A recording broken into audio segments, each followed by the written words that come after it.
भक्तगणों, आज आपको श्रीमद् भागवत चतुर्थ स्कंद 16 अध्याय में बंदीजन द्वारा महाराज पृथ्वी की स्तुति की कथा कहूंगा। आप इसको ध्यान रखकर सुने और इस चैनल को लाइक सब्सक्राइब जरूर करें। सुनिए, श्री मैत्री जी कहते महाराज पृथ्वी ने जब इस प्रकार कहा तब उनके वचनामृत का आस्वादन करके सूद आदि गायक लोग बड़े प्रश्न हुए। फिर वे मुनियों की प्रेरणा से उनकी इस प्रकार स्तुति करने लगे। आप साक्षात देव परवर श्री नारायण हैं, जो अपनी माया से अवतीर्ण हुए हैं। हम आपकी महिमा का वर्णन करने में समर्थ नहीं हैं। आपने जन्म तो महाराज वेन की मृतक शरीर से लिया है, किंतु आपके पुरुषों का वर्णन करने में साक्षात ब्रह्मा जी की बुद्धि भी चकरा जाती है। तथापि आपके कथा मृत्यु के आस्वादन में आदर बुद्धि रखकर मुनियों के उपदेश के अनुसार उन्हीं की प्रेरणा से हम आपके परम प्रशंसनीय कर्मों का कुछ विस्तार करना चाहते हैं। आप साक्षात श्री हरि के कला अवतार हैं और आपकी कीर्ति बड़ी उदार है। ये धर्मधारियों में श्रेष्ठ महाराज पृथ्वी लोग को धर्म में प्रवृत्त करके धर्म मर्यादाओं की रक्षा करेंगे तथा उसके विरोधियों को दंड देंगे।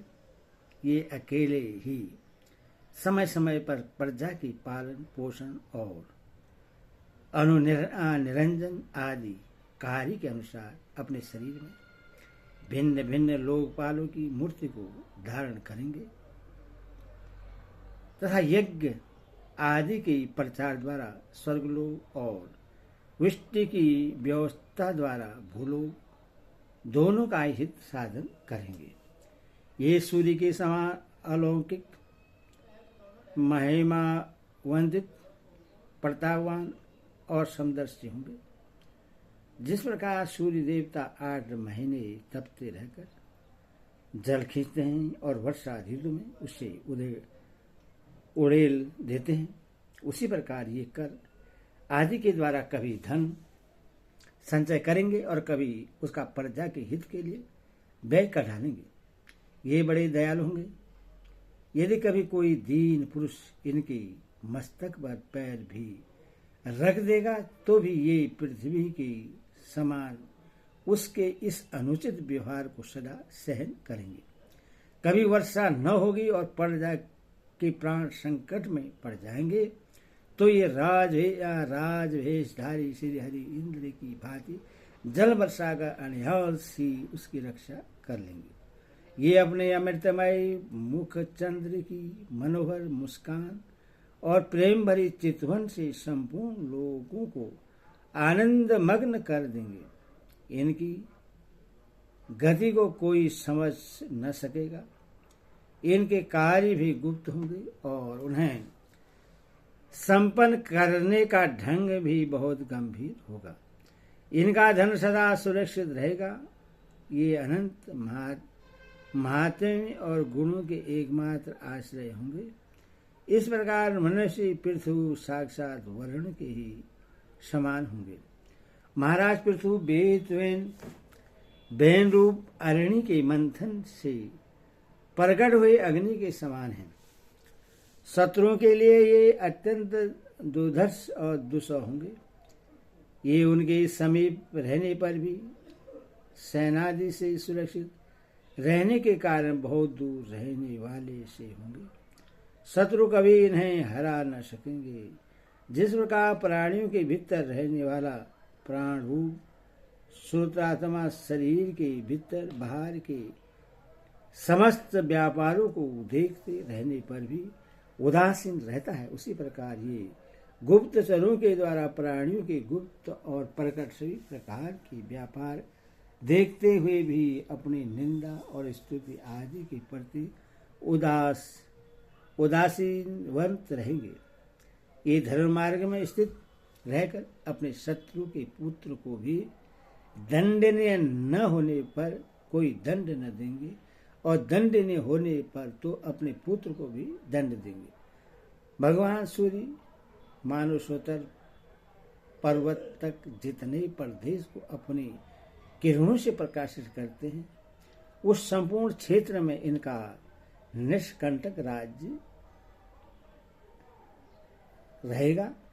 ये अपने कार्यों से सब लोगों को सुख पहुंचाएंगे, उनका रंजन करेंगे और इससे उन मनोरंजनात्मक व्यापारों के कारण प्रजा इन्हें राजा कहेगी। ये बड़े दृढ़ संकल्प, सत्य प्रतिज्ञ, ब्राह्मण भक्त, वृद्धों की सेवा करने वाले, शरणागत वत्सल, सब प्राणियों को मान देने वाले और दीनों पर दया करने वाले होंगे।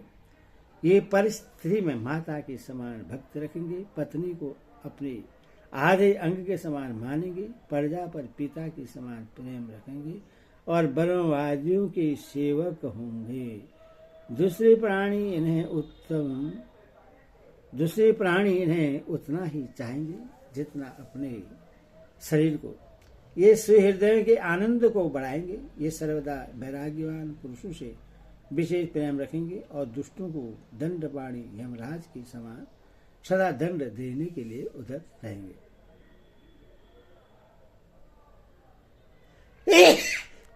हरिओम हरिओम।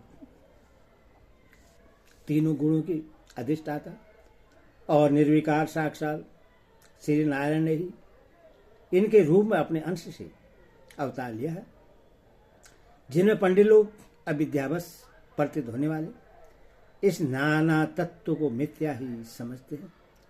ये आदित्य वीर और एक छत्र सम्राट होकर अकेले ही उदयांचल पर्यंत समस्त भूमंडल की रक्षा करेंगे तथा अपने जैसी रथ पर चढ़कर धनुष हाथ में लिए सूर्य के समान सहस्त्र प्रदक्षिणा करेंगे। उस समय जहां तहां सभी लोकपाल और पृथ्वीपाल इन्हें भेंटें समर्पण करेंगे। उनकी स्त्रियां इनका गुणगान करेंगी और इन आदि राज को साक्षात श्री हरि ही समझेंगी। ये प्रजा पालक राजाधिराज होकर प्रजा के जीवन निर्वाह के लिए गोरूप धारणी पृथ्वी का दोहन करेंगे और इंद्र के समान अपने धनुष के कोनों से बातों बात में पर्वत को तोड़ फोड़ कर पृथ्वी को समतल कर देंगे। रणभूमि कोई भी इनका वेग नहीं सह सकेगा। जिस समय जंगल में पूंछ उठाकर विचरते हुए सिंह के समान अपने आज गौ धनुष का टंकार करते हुए भूमंडल में विचरेंगे, उस समय सभी दुष्ट जन इधर उधर छिप जाएंगे। सरस्वती के उद्भव स्थान पर 100 अश्वमेध यज्ञ करेंगे। तब अंतिम यज्ञ अनुष्ठान के समय इंद्र इनके घोड़ों को हर कर ले जाएंगे। अपने महल के बगीचे में इनकी एक बार भगवान संतन कुमार से भेंट होगी। अकेले उनकी भक्ति पूर्वक सेवा करके ये उस निर्मल ज्ञान को प्राप्त करेंगे जिससे पर ब्रह्मा की प्राप्ति होती है। इस प्रकार जब इनके पराक्रम जनता के सामने आ जाएंगे तब ये परम पराक्रमी महाराज जहां तक अपने चरित्र की ही चर्चा सुनेंगे। इनकी आज्ञा का विरोध कोई भी न कर सकेगा। तय सारी दिशाओं को जीतकर और अपने तेज से प्रजा के कलेश रूप कांटे को निकालकर संपूर्ण भूमंडल के शासक होंगे। उस समय देवता और असुर भी इनके विपुल प्रभाव का वर्णन करेंगे। हरि ओम।